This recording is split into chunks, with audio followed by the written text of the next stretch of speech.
السلام علیکم ورحمۃ اللہ۔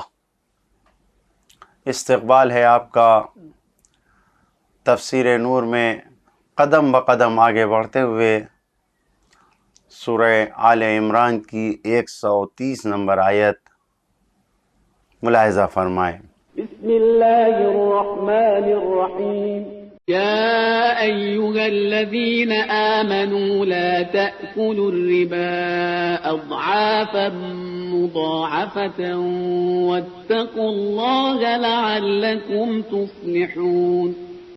اے ایمان والو، دوگنا چوگنا سود نہ کھاؤ، اللہ سے ڈرو، شاید نجات پا جاؤ۔ یہ آیت اور آگے آنے والی 8 آیتیں جنگ احد سے متعلق آیتوں کے درمیان آئی ہیں، یعنی اس آیت سے پہلے بھی جنگ احد کی آیتوں کا بیان ہے، بعد میں بھی درمیان میں آئی ہے۔ شاید اس کی وجہ یہ ہو، اس کی وجہ جو بیان کی جا سکتی ہے، اس کی علت یہ ہو سکتی ہے کہ اخلاقی اور اقتصادی مسئلے کسی بھی دفاعی نظام کے لیے، یعنی ڈیفنس سسٹم کے لیے بہت مؤثر ہوتے ہیں۔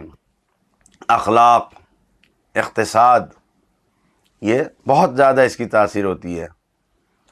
ایسا معاشرہ جس میں سماج کے افراد یعنی ہر فرد خلوص کے ساتھ، اخلاص کے ساتھ نیک کاموں کے آگے بڑھتا دیکھا جائے، جو اپنے رہبر اور پیشوا کی اطاعت کر رہے ہوں، ان کی باتوں کو مان رہے ہوں، ایسے لوگ میدان جنگ میں بھی کامیاب ہوتے ہیں، جیت انہی کی ہوتی ہے۔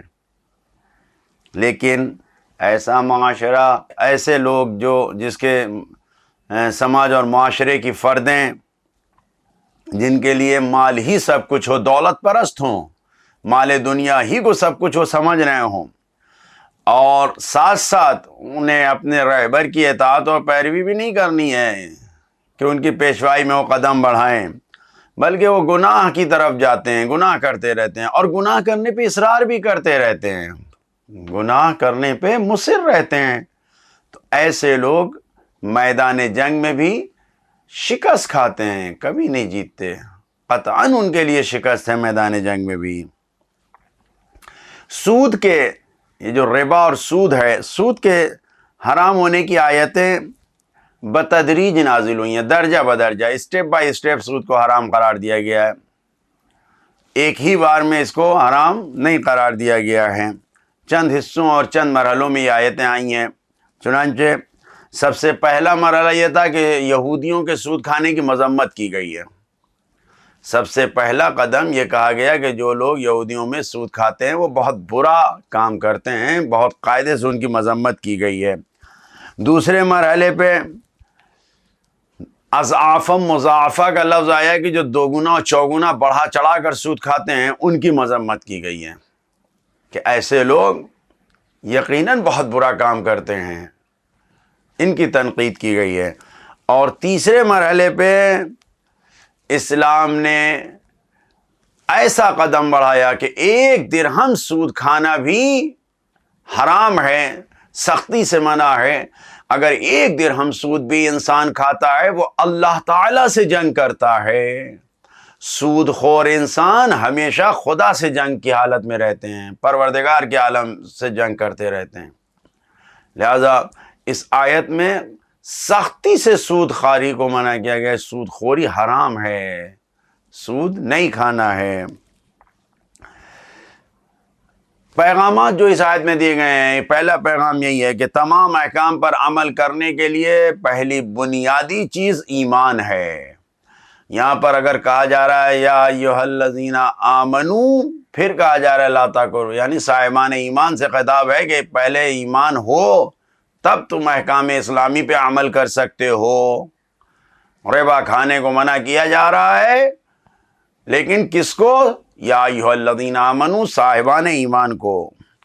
دوسرا پیغام، پوری طرح سے سود خوری کو حرام کرنے سے پہلے سود خوری کے نمونے بیان کیے گئے ہیں جو بڑے بڑے سود خواری کے نمونے تھے، موٹی موٹی جو سود کی رقم لی جاتی تھی اس کو بیان کیا گیا، اضعافا مضاعفہ، بڑھا چڑھا کے سود کھانا، اس کو منع کیا گیا ہے۔ تیسرا پیغام، تمام اقتصادی مسئلوں میں شدت کے طور پر یہ کہا گیا ہے کہ انسان کو تقوی اختیار کرنا چاہیے۔ اگر انسان با تقوی ہوگا تو ہر جگہ کامیاب ہوگا۔ لا تاکلوا الربا فاتقوا اللہ، تقوی اختیار کرو، سود نہ کھاؤ، جو بھی معاملات ہیں اس میں اپنے آپ کو تقوی کے ساتھ خدا کو حاضر و ناظر سامنے رکھو۔ چوتھا پیغام، نجات اور کامیابی سود خوری سے ہاتھ نہیں آتی ہے، بلکہ ہر قسم کی نجات اور کامیابی کے لیے انسان کو تقوی کا دامن تھامنا پڑے گا۔ نجات صرف تقوی کے ذریعے ملتی ہے۔ واتقوا اللہ لعلکم تفلحون، تقوی اختیار کرو، اللہ سے ڈرو، شاید نجات پا جاؤ۔ پانچواں پیغام، سود کھانے والا نہ دنیا میں کامیاب رہتا ہے کہ کامیابی اور نجات دنیا میں پا جائے۔ کیوں؟ اس لیے کہ جب سود کا سسٹم آ جاتا ہے تو یہ جو نظام ہے ربا کھانے کا، سود کھانے کا، اس کی وجہ سے معاشرے اور سماج میں طبقاتی نظام آ جاتا ہے۔ کچھ پیسے والے بن جاتے ہیں، کوئی ان سے زیادہ پیسے والا بن جاتا ہے، کوئی فقیر ہو جاتا ہے، کوئی اونچ نیچ کا نظام آ جاتا ہے۔ یہ پیسے والے ہیں، یہ مالدار ہیں، یہ غریب ہیں، یہ فقیر ہیں، یہ سسٹم آ جاتا ہے۔ نتیجے میں جو نادار ہوتے ہیں، جو محروم ہوتے ہیں، جن کے پاس کچھ نہیں ہوتا، وہ فساد اور طغیانی پہ اتر آتے ہیں، پھر وہ جنگ کرنے کے لیے سامنے آ جاتے ہیں۔ لہٰذا ان کے دلوں میں کینہ آ جاتا ہے، بغض آ جاتا ہے، ہمیشہ معاشرے اور سماج میں لڑائی جیسی صورتحال پیدا ہو جاتی ہے۔ لہٰذا دنیا میں بھی سود خوری کے نظام سے نجات اور کامیابی نہیں، اور آخرت میں بھی نہیں ہے نجات اور کامیابی۔ کیوں؟ اس لیے کہ سود کھانے والوں سے، سود خوری کرنے والوں سے خدا غضبناک رہتا ہے، خدا سے جنگ کی حالت میں انسان رہتا ہے جب سود کھاتا ہے۔ تو اب جب خدا غضبناک ہے تو آخرت کی کامیابی کا بھلا کیا سوال ہے؟ آخرت میں کہاں سے کامیابی ملے گی؟ دونوں صورت میں ناکام ہوتا ہے انسان۔ لہذا عملی پیغام اس آیت سے ہے کہ اگر زندگی کو کامیاب بنانا ہے تو سود خوری کی طرف نہ جاؤ، سود خوری سے اپنے آپ کو پاکیزہ بناؤ، اللہ کو خوش رکھو، زندگی کامیاب رہے گی، زندگی خوشی سے گزرے گی اور آخرت کی سعادت بھی ملے گی۔ خدایا سود جیسی لعنت سے ہمیں ہمیشہ ہمیشہ دور رکھنا۔ والسلام علیکم ورحمۃ اللہ وبرکاتہ۔